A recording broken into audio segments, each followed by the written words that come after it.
lo contrario.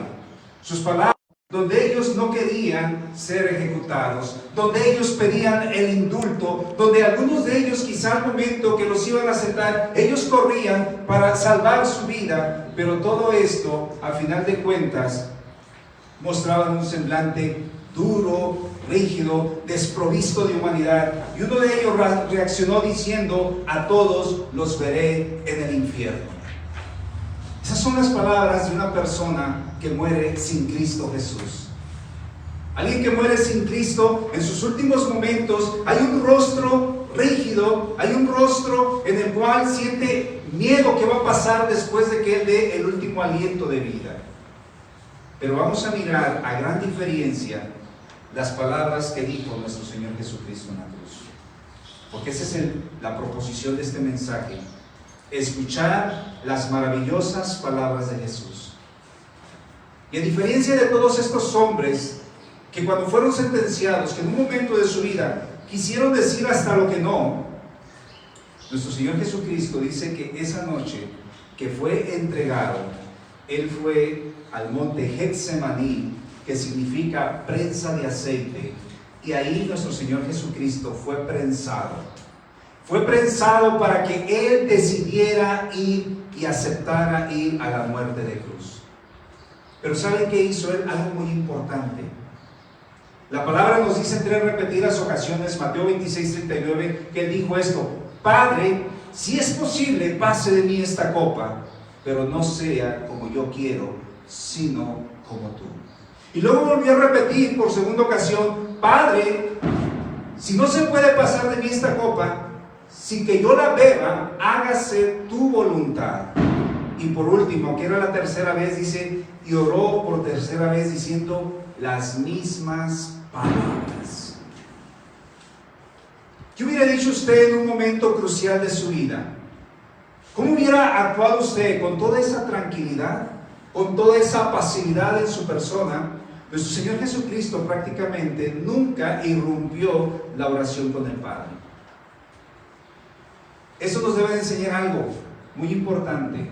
Cuando estemos en los momentos más difíciles de nuestra vida, en momentos de tensión, en momentos de ansiedad, en momentos de dolor, en momentos de desesperación, de enfermedad misma, no cortemos nuestra relación con el Señor, porque nos volvemos más vulnerables si queremos hacerlo solo por nuestras fuerzas. Entonces, las palabras maravillosas de Jesús, vamos a entender que son de esperanza, son alentadoras para todos, pero ¿saben qué? Son palabras únicas de nuestro Señor Jesucristo. Pero estas palabras únicas también, todo aquel que diga, yo no escuché a lo largo de toda su vida, yo nunca supe nada del Señor Jesús, a mí nadie me dijo absolutamente nada, déjame decirle que nadie tendrá excusa de decir, yo nunca escuché del Señor Jesús. Eso no será una justificación para decir, tú no serás enjuiciado o tú no serás condenado. El libro de Romanos, capítulo 1, versículo número 20 nos dice, porque las cosas invisibles de Él, su eterno poder y deidad, se hacen claramente visibles desde la creación del mundo. ¿Dónde se manifiesta la grandeza de Dios? En la misma creación del mundo. Lo dice, siendo entendidas por medio de las cosas hechas, de modo que no tienen excusa. Nadie será excusado de ese dicho, decir, yo nunca supe nada de Jesús. Y aquí entramos entonces a nuestra primera palabra, y quiero nada más decirles como un contexto para que se ubiquen. Las primeras 3 palabras de Jesús pronunciadas en la cruz fue antes de que cayeran las tinieblas. Miremos la primera de ellas, por favor. La maravillosa palabra del perdón. Aquí nos damos cuenta que esto inicia, el discurso de las 7 palabras, inicia muy temprano. Y esto nos lo relata el Evangelio de Marcos, capítulo 15, versículo 25, donde nos dice, era la hora tercera cuando le crucificaron. En nuestro reloj actual, la hora tercera eran las 9 de la mañana, cuando nuestro Señor Jesucristo ya estaba en el madero.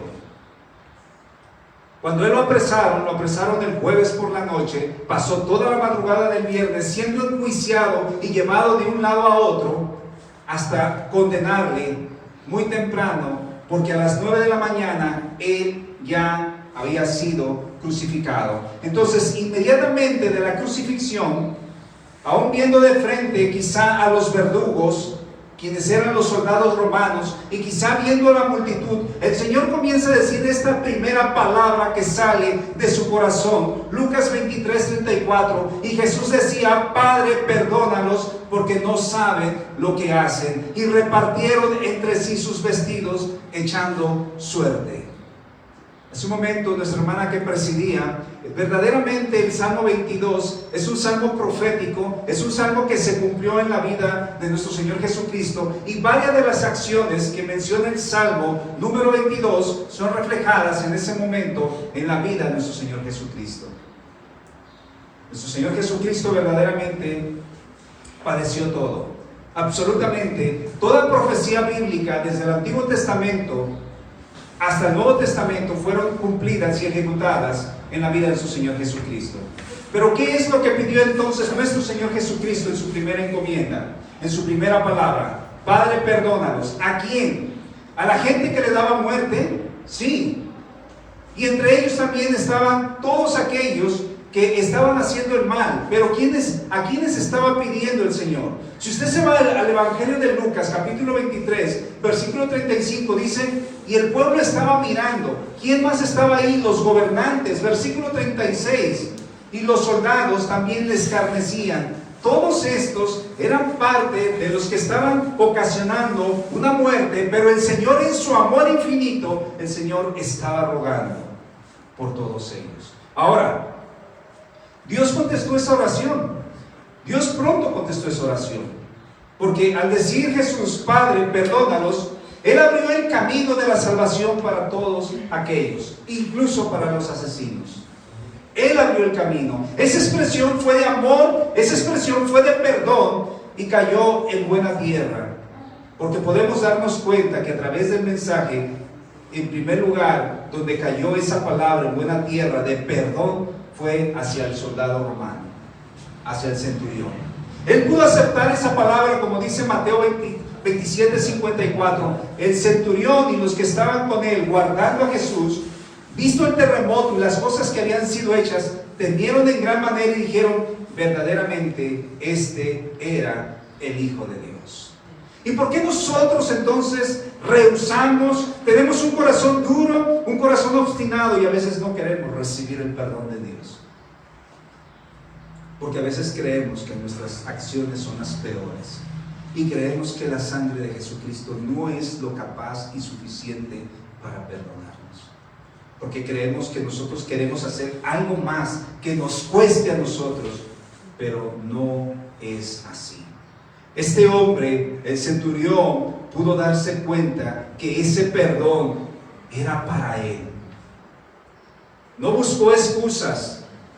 No dijo: esta palabra quizá es para toda esa multitud o para los gobernantes. No, dijo: esa palabra es para mí. El perdón absoluto que está ofreciendo Cristo es para mí y para nadie más. Entonces, Jesús sí perdonó a sus ejecutores inmediatos y a los transgresores futuros. ¿Quiénes son todos esos transgresores futuros? Usted y yo. Y usted dirá: pero yo no lo crucifiqué. Pero sí, nuestros pecados lo crucificaron, porque Él vino a morir por nuestros pecados. Entonces esa palabra de perdón también es para mí, hermanos. También es para mí. Entonces, si yo reconozco que las palabras de perdón son para mí, entonces yo debo de saber que yo no debo de tampoco retener el perdón a ningún tipo de persona. Y aquí entonces hagamos un análisis de conciencia también, porque la enseñanza de Jesús no solamente es dar el perdón, sino que también me enseña a que yo debo de perdonar, que no debo de retener el perdón a alguien. ¿A quién debo de perdonar? ¿A mi esposo? ¿A mi esposa? ¿A mi hijo? ¿A mi hermano en la carne? ¿A mi prójimo? ¿A mi vecino? ¿A un ex amigo? Incluso a un hermano de la iglesia que siento una raíz de amargura en contra de él. ¿Sabe qué dijo el apóstol Pablo? Que debemos de ser compasivos. El apóstol Pablo dice que debemos ser perdonadores. Efesios 4:32 dice: antes sed benignos unos con otros, misericordiosos, perdonándonos unos a otros, como Dios también os perdonó a vosotros en Cristo. ¿Dónde está el perdón? En Cristo. ¿Cuál fue la primera palabra de Jesús? Padre, perdónanos. Entonces, hermanos, esto me enseña que si Cristo me perdonó, yo no debo de retener el perdón a nadie. Esto me lleva a la segunda palabra, la maravillosa palabra de vida eterna. Aquí vemos que Jesús otorgó el perdón a través de su obra redentora. Aparte de ello, mis hermanos, esto me lleva a esta segunda palabra. Una vez que Él perdonó, consiguió algo más. Lucas 23:43. Jesús les dijo: de cierto te digo que hoy estarás conmigo en el paraíso. La crucifixión de nuestro Señor Jesucristo no fue una casualidad haberlo colgado al lado de dos ladrones. Todo fue intencional. ¿Y por qué digo intencional? Porque las personas que colgaban, que las enjuiciaban y las colgaban, siempre les ponían un título, como se los dije. En este caso, al colgar a Jesús al lado de dos ladrones, estaban equiparando a nuestro Señor Jesucristo de la misma conducta que los ladrones. Entonces no era algo fácil. ¿A usted le gustaría que le etiquetaran con algo que verdaderamente no es? Nos molesta. Si alguien dice una palabra en contra de ti que no es la verdadera, a veces nos indignamos. Pues a nuestro Señor Jesucristo lo equipararon con estos ladrones. Lo pusieron ahí en la misma condición, con toda la intención de estos criminales. Pero aquí yo puedo ver dos cosas importantes. No solamente el decir que a nuestro Señor nos señalaron, sino dos conductas diferentes. Eran dos pecadores, mas sin embargo, uno de ellos se mantuvo en el pecado y el otro quiso cambiar su manera de vivir. El malhechor obstinado en el pecado, esta fue su conducta, fue una conducta reprobable. Lucas 23:39, y uno de los malhechores que estaba colgado le injuriaba diciendo: si tú eres el Cristo, sálvate a ti mismo y a nosotros. De este tipo de personas hay mucho, que siempre va a hacer juicio de todos los demás, que se cree que Él es el perfecto, que Él no tiene, uno dice vulgarmente, cola que le pisen, y que siempre va a señalar a todos los demás. Pero no es así. Esto no es así.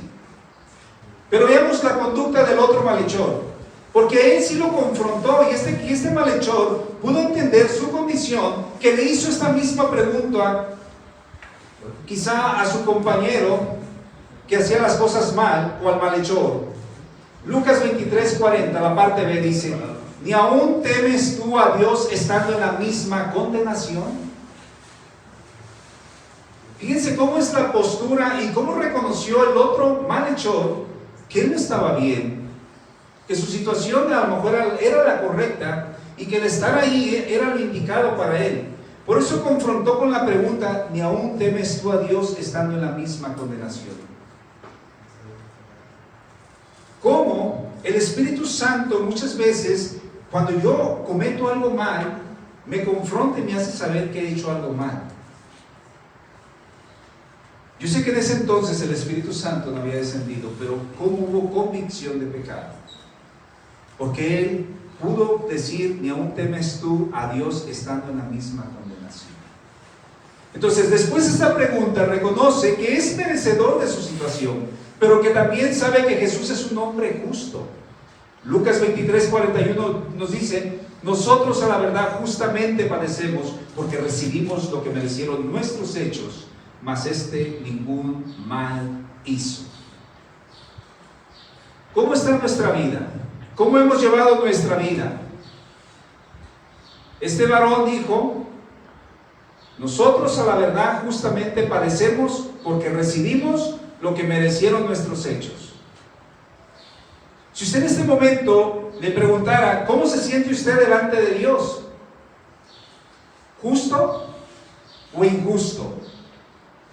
¿Pecador o salvo? ¿Cómo se sentiría? Pero aquí viene la expresión de un angustiado. ¿Y sabe cuál es esa expresión de un hombre angustiado? Cuando cree que el tiempo se le termina. Cuando ve que la esperanza de vida está culminando, entonces él hace un grito en el silencio. Y ese grito en el silencio es más importante entonces reconocer que él tenía la ausencia de Cristo en su vida. Por eso el malhechor pudo decir esta expresión. Lucas 23:42. Y dijo a Jesús: acuérdate de mí cuando vengas en tu reino. Acuérdate de mí. ¿Cuánta gente dice: yo primeramente voy a vivir una vida, porque vida solo hay una, hay que vivirla, hay que disfrutarla, hay que gozarla, hay que vivir al máximo? Pero no sabemos el momento en que tengamos que enfrentarnos con nuestro Dios. ¿Habrá tiempo para arrepentirme? ¿Habrá esa esperanza para yo arrepentirme? ¿O morirá simplemente sin que el Señor se acuerde de Él cuando venga en su reino? ¿Saben cuál fue la respuesta de nuestro Señor Jesucristo? Y a mí me agrada porque la respuesta de nuestro Señor no tardó, sino todo lo contrario, fue dispuesto a amarle, a perdonarle y ¿saben qué? A darle vida eterna. Lucas 23:43 nos dice: entonces Jesús le dijo: de cierto te digo que hoy estarás conmigo en el paraíso. Es una palabra de esperanza. ¿Cómo muere una persona en Cristo? ¿Afligida? ¿Compungida? ¿Desesperada? ¿Angustiada? Muere con un rostro apacible. He tenido muy pocas oportunidades, hermanos, de ir a orar por una persona que está al borde de la muerte. Y me ha tocado verla su desesperación. Su desesperación. Muy diferente a alguien que esté en Cristo Jesús. Pero esto me lleva, mis hermanos, a recordar en cierta ocasión en el Antiguo Testamento que se le dijo esta expresión a la nación de Israel: si oyeres hoy su voz, no endurezcáis vuestro corazón. Hay mucha gente que se le ha compartido del amor de Cristo, que Cristo vino a morir por él en la cruz. Y hoy es el día que el Señor quiere hacer morada contigo. Yo sé que la mayoría de los que estamos aquí hemos recibido a Cristo Jesús, así como lo hizo el malhechor. Pero si hay alguien entre los que estamos aquí esta mañana, si no ha recibido a Cristo, dice: si oyeres hoy su voz, no endurezca su corazón. Hoy es el día que el Señor quiere hacer morada contigo. Quiere que tú también estés con Él, como se lo prometió a este malhechor, que estaría con Él en el paraíso, en un lugar interminable. Pero solamente hay una opción: necesitamos abrir nuestro corazón. Ese hombre en la cumbre de la muerte abrió su corazón, reconoció quién era Jesús. Por eso le dijo: acuérdate de mí cuando vengas en tu reino. Y la palabra en Apocalipsis 3:20 nos dice: he aquí, yo estoy a la puerta y llamo. Si alguno oye mi voz y abre la puerta, entraré a él y cenaré con él y él conmigo. Eso es lo que quiere hacer el Señor: entrar a tu corazón, compartir contigo y que tú compartas con Él tu vida.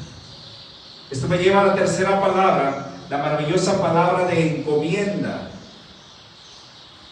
Jesús, en su inmenso amor, y aún sabiendo que estaba en ese proceso de la redención de toda la humanidad, colgado en la cruz, no estaba solo.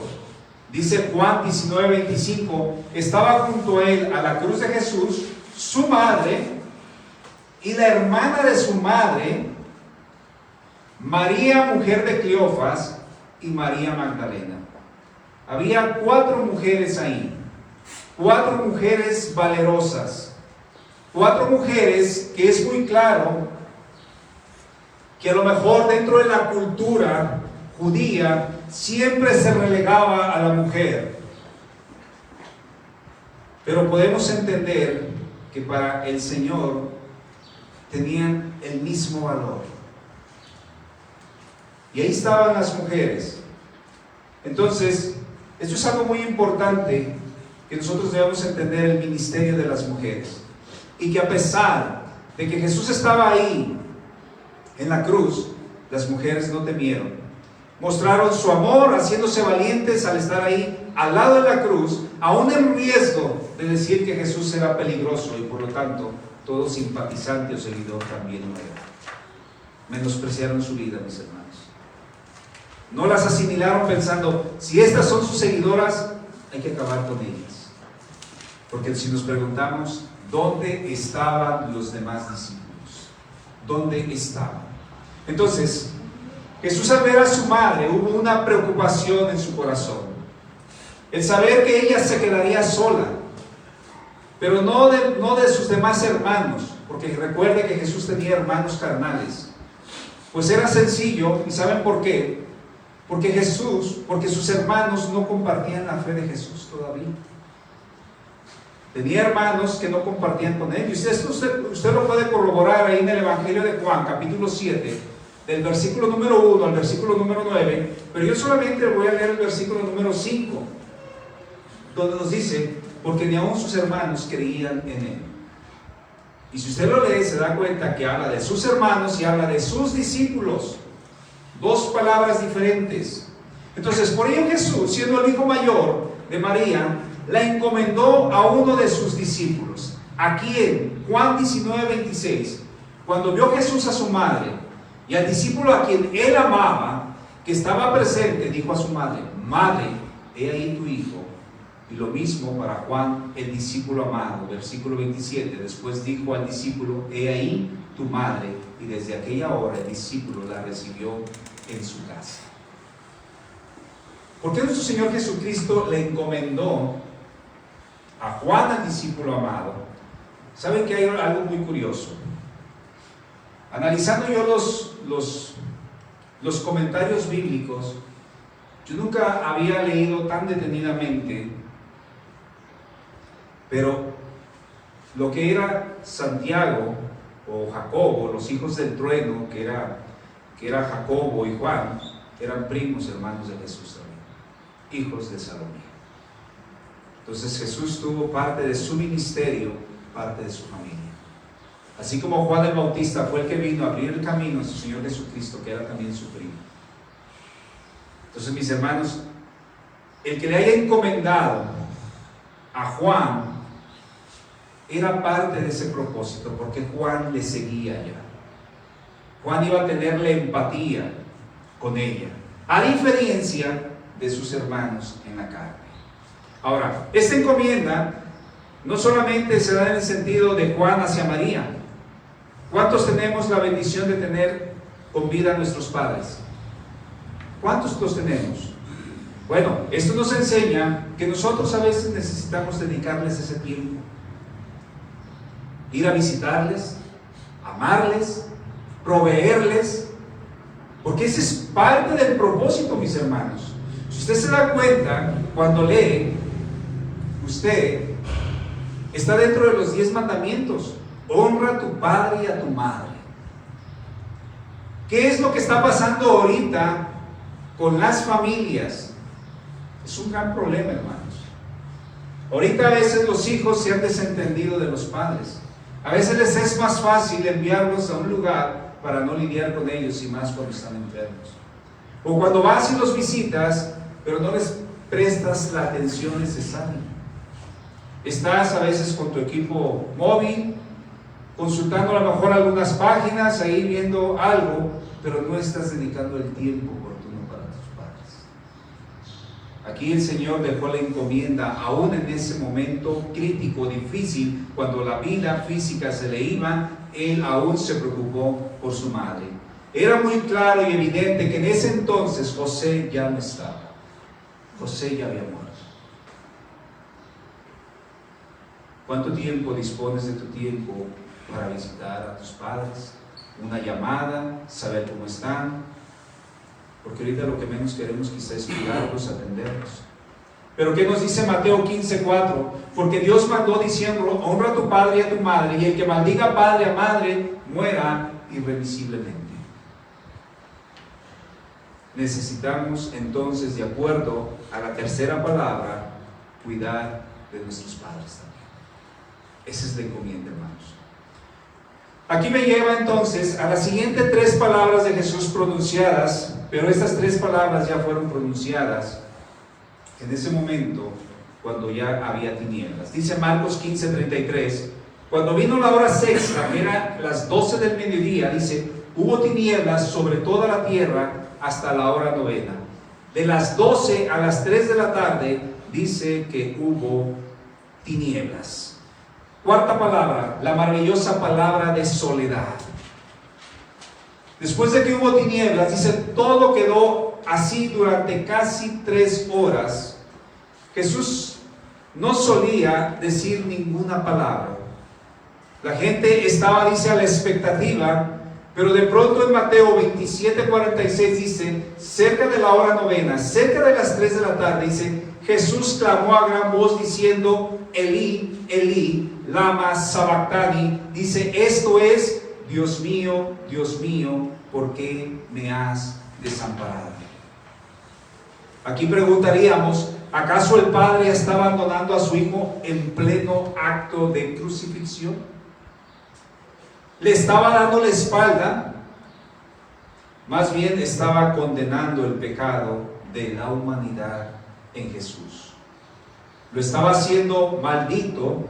Por ello Jesús sintió la ausencia o el abandono del Padre por la separación del pecado. Eso es lo que estaba experimentando Jesús. No que el Padre lo estuviera dejando a su suerte. En ese momento el Padre estaba condenando todo el pecado de toda la humanidad en su persona. El Señor ya perdonó.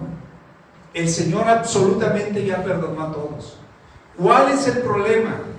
Que yo muchas veces no me acerco al Señor para confesar mis pecados. Él ya pagó todo pecado que yo haya hecho hasta este momento. Lo que me cuesta trabajo es creerlo y acercarme y decirle, Padre, acepto tu perdón. Reconozco que tú viniste a morir por mí en la cruz.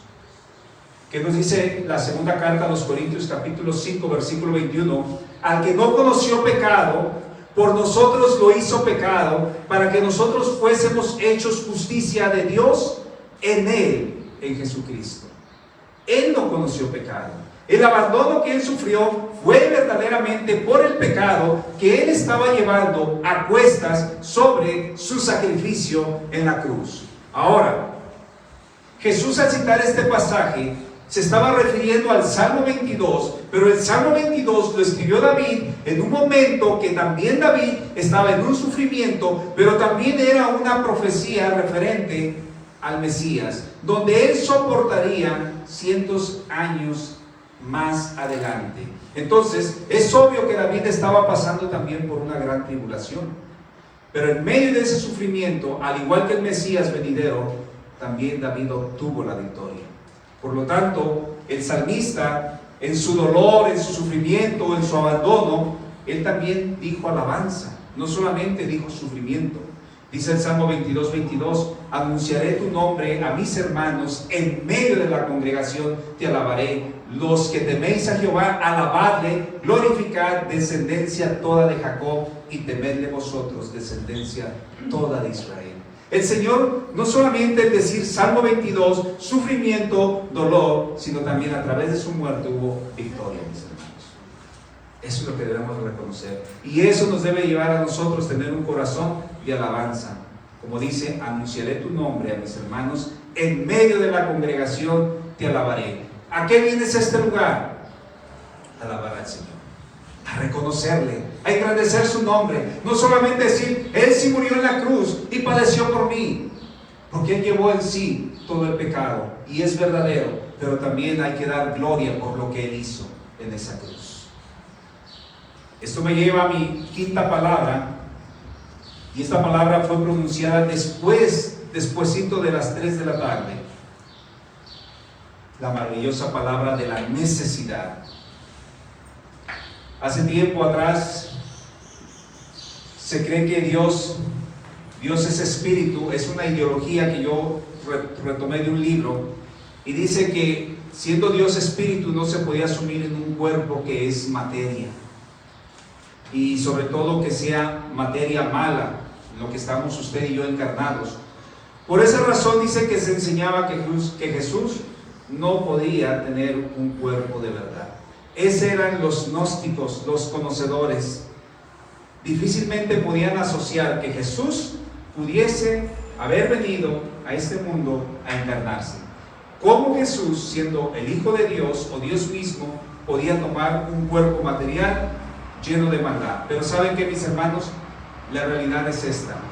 La realidad es que Jesús renunció no solamente a su esencia, a su gloria, a su reino, como lo dice ahí en Filipenses 2:6, el cual, siendo en forma de Dios, no estimó el ser igual a Dios como cosa que aferrarse, sino que se despojó a sí mismo, tomando forma de siervo, hecho semejante a los hombres, y estando en la condición de hombre se humilló a sí mismo, haciéndose obediente hasta la muerte y muerte de cruz.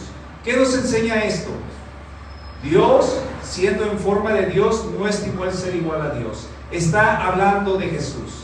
¿Qué es lo que hizo Jesús? Se despojó.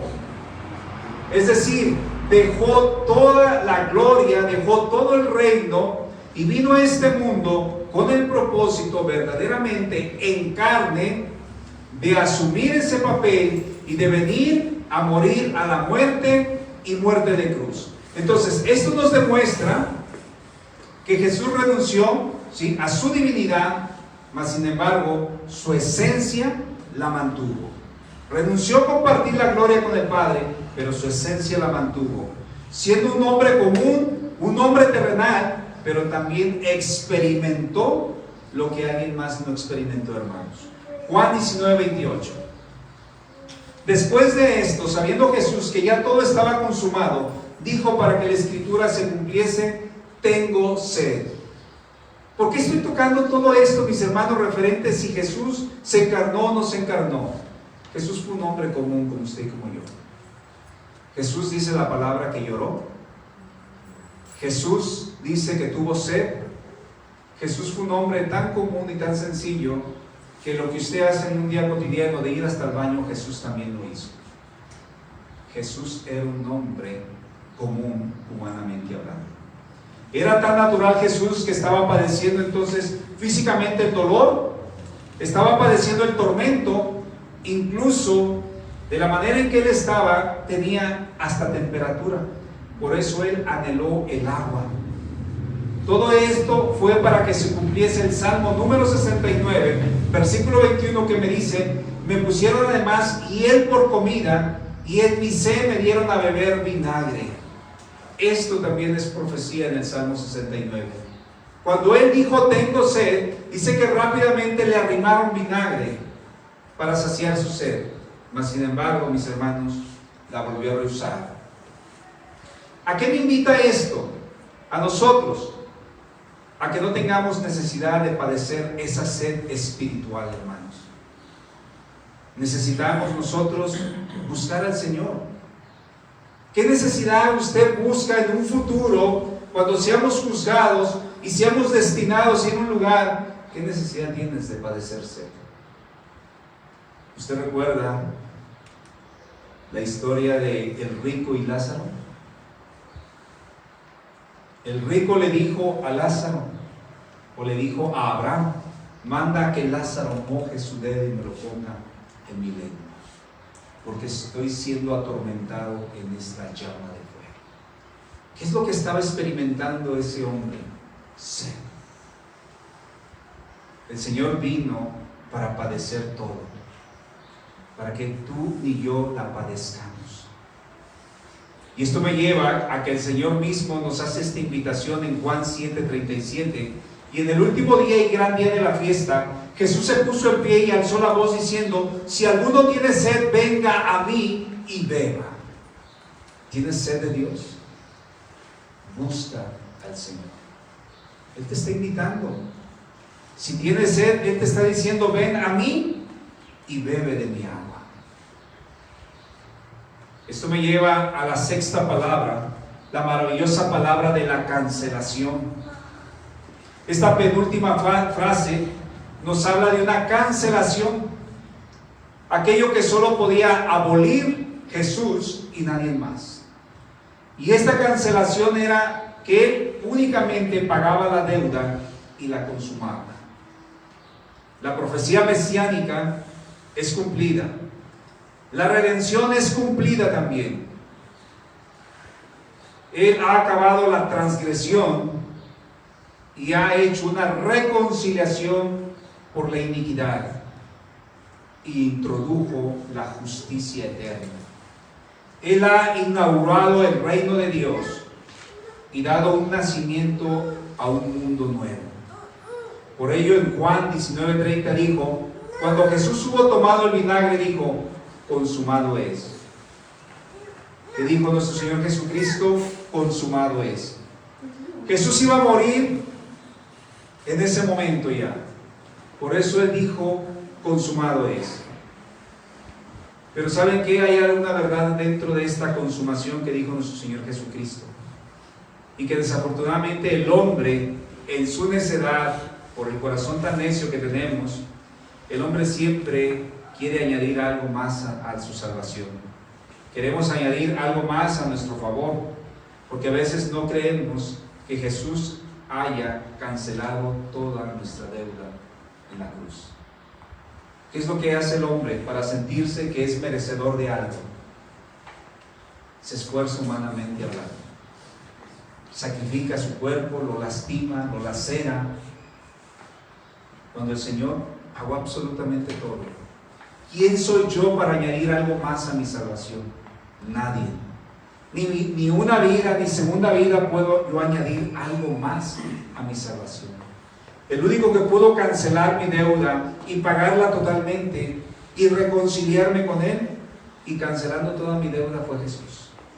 Dice Romanos capítulo 3, versículo 24 y 25, siendo justificados gratuitamente por su gracia, mediante la redención que es en Cristo Jesús, a quien Dios puso como propiciación por medio de la fe en su sangre, para manifestar su justicia a causa de haber pasado por alto en su paciencia los pecados pasados.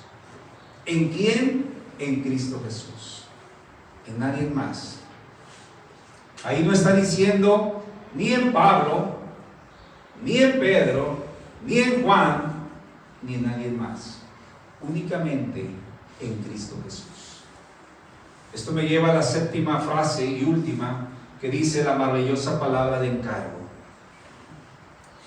Nuestro Señor Jesucristo aquí estaba queriendo concluir su obra redentora.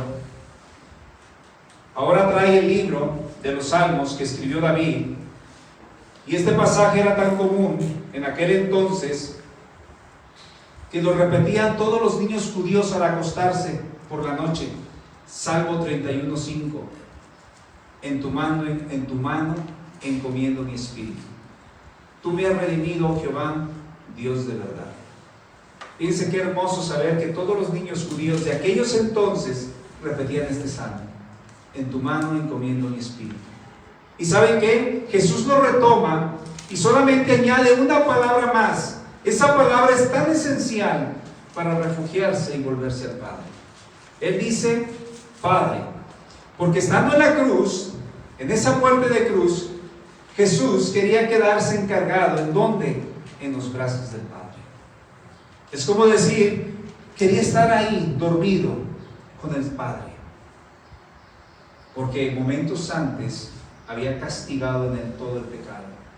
Pero ahora Jesús retoma esas palabras, Lucas 23:46. Entonces Jesús, clamando a gran voz, dijo, Padre, en tus manos encomiendo mi espíritu. Si usted recuerda a Esteban, él repitió estas palabras cuando estaba siendo apedreado, ahí cuando lo dice en el libro de Hechos, capítulo 7, versículo 59, y apedreaban a Esteban mientras él invocaba y decía, Señor, recibe mi espíritu. ¿Qué estaba haciendo Esteban?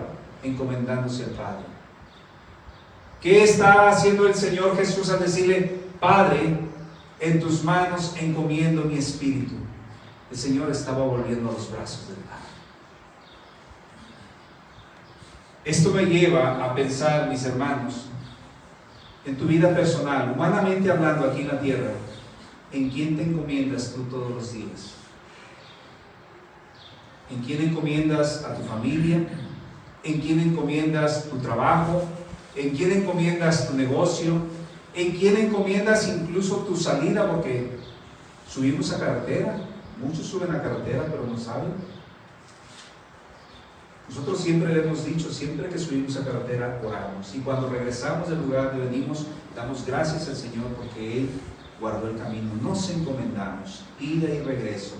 ¿Qué me dice Proverbios 16:3? Encomienda a Jehová tus obras y tus pensamientos serán afirmados. Encomienda, hermanos. El Señor encomendó su espíritu y el Señor te dice: encomiéndate. Vas a salir, encomiéndate. Vas a trabajar, encomiéndate. Vas a descansar, encomiéndate al Señor. El Señor se encomendó, mis hermanos. Concluyo el mensaje. Las maravillosas palabras de Jesús hablan de su autoridad. Hablan de esa autoridad cuando Él fue crucificado. Y parecía ser que había sido crucificado en debilidad. Pero no es así, mis hermanos. Para nada. El momento de la debilidad se mostró la fortaleza. Como lo dijo el apóstol Pablo en cierta ocasión, según de los Corintios 12:10, por lo cual, por amor a Cristo, me gozo en las debilidades, en las afrentas y en las necesidades, en persecución y en angustia, porque cuando soy débil, entonces soy fuerte. Cuando estás pasando por cosas difíciles y te crees más vulnerable, es cuando más fuerte debes de ser, porque más buscas del Señor. Pablo lo dijo: porque cuando soy débil, entonces soy fuerte. El Señor parecía ser que era crucificado en su debilidad, pero estaba mostrando toda su fortaleza. Entonces, la maravillosa palabra de Jesús en la cruz debe de ser como un imán para nosotros, a nuestra vida. Así como lo fue para el centurión y para toda la multitud que estaba ahí. Juan 12:32 dice: y yo, si fuere levantado de la tierra, está hablando Jesús, a todos atraeré a mí mismo. Jesús lo dijo antes de ser, mucho antes de ser crucificado. Y yo, si fuere levantado de la tierra, a todos atraeré a mí mismo. Y yo te preguntaría: ¿y tú qué esperas para dejarte impresionar por las palabras maravillosas de Jesús? El centurión se dejó impresionar, y mucha multitud. Oremos. Padre, te doy gracias por tu palabra.